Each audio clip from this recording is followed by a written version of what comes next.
vous en souvenez sans doute, les énormes transferts de l'année dernière. Regardez comment on les annonçait en 2017.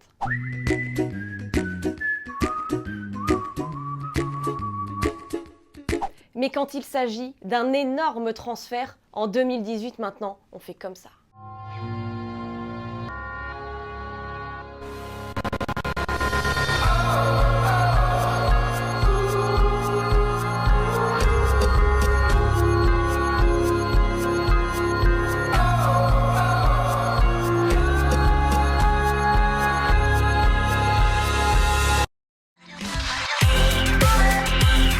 Salut à tous, ravi de vous retrouver pour la quotidienne de Téléfoot. Du côté du FC Metz, on tente le tout pour essayer de se maintenir en Ligue 1 cette saison et on fait appel aux anciens. Retour au bercail pour Georges Mandžek. Le moins qu'on puisse dire, c'est qu'on sait accueillir au FC Metz. Pas tout le monde. Regardez, Palmieri, un petit peu jaloux. Oups. J'en profite pour vous faire un petit point mercato. Zinedine Machache, viré de Toulouse il y a 2 mois, il s'en sort très bien. Il vient de signer à Naples pour 4 ans. Francis Coquelin quitte Arsenal pour Valence, actuel 3e de Liga. Et enfin, plusieurs clubs auraient des vues sur Thomas Lemar. L'international français a prouvé sa fidélité à Monaco en voulant rester l'été dernier. Mais juste au cas où, Jardim a tenu à lui rappeler à quel point il l'aime.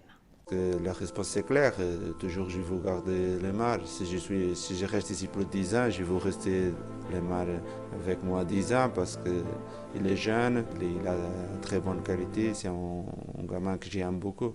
Et quant à Javier Pastore, il a très moyennement goûté les déclarations de son capitaine lorsqu'il disait qu'il voulait quitter Paris. Regardez sa réponse cinglante hier sur Instagram. « Mon rêve a toujours été de partir le dernier. Je n'ai jamais parlé avec Thiago de mes problèmes ni de mon futur. » Alors partira pas, c'est notre question du jour. Et vous, qu'en pensez-vous? Javier Pastore doit-il quitter le PSG pour obtenir plus de temps de jeu ailleurs? J'attends vos réponses dans les commentaires.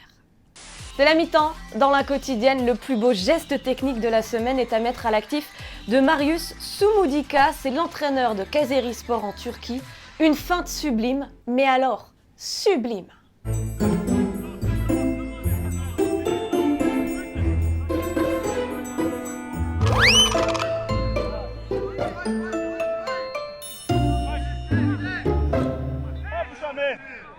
En Espagne, le Barça aussi s'est qualifié pour les quarts de finale de la Coupe du Roi. Ils ont marché sur Celta Vigo, victoire 5-0 avec 2 buts en 2 minutes. Pour Messi, décidément, il ne va pas moins vite en 2018.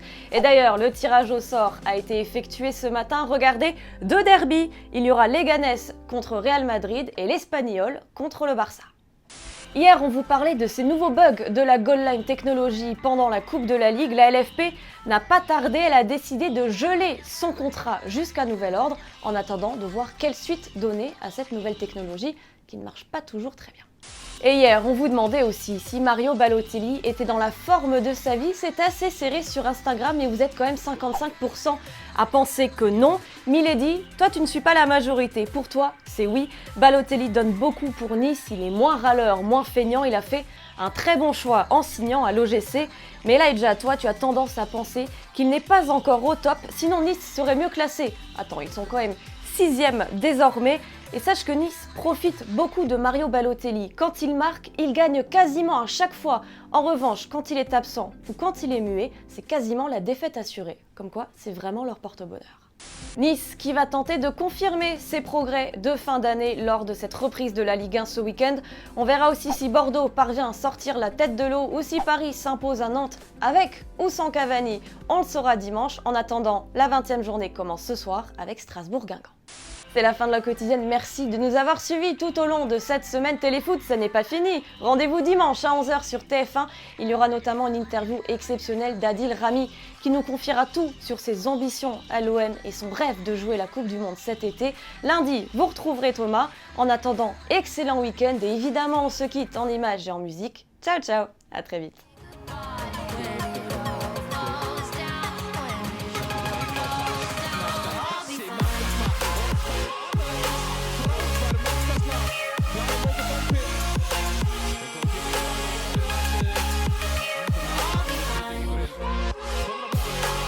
Et au fait, vous voyez le petit logo Téléfoot au milieu de l'écran, eh bien on clique dessus pour s'abonner. Rejoignez-nous pour avoir la quotidienne dès sa sortie chaque jour et aussi tous les contenus exclusifs de Téléfoot. A tout de suite.